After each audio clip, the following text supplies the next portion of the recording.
In this short video, we'll show you how to connect Zapier to your Constant Contact account. Don't know what Zapier is?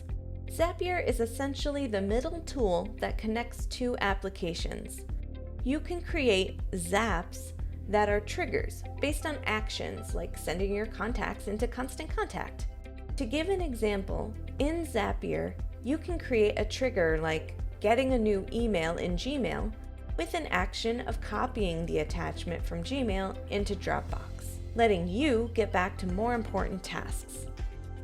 Let's take a look at how it all works with Constant Contact.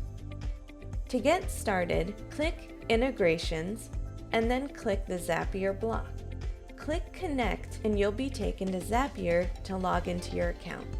Once you log in, authorize Constant Contact to access your account. Now that your account is connected, you can use Constant Contact to add and manage your connected apps. Click the Connected tab to see all of your currently connected apps.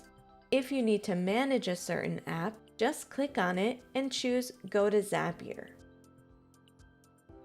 If you want to add a new app, click the All tab and search the list of available apps. Once you've found the one you're looking for, just click on it.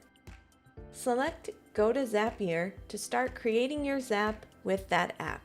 If you need more help using or understanding Zapier, check out their help center at zapier.com/help. And that's how easy it is to use Zapier with Constant Contact.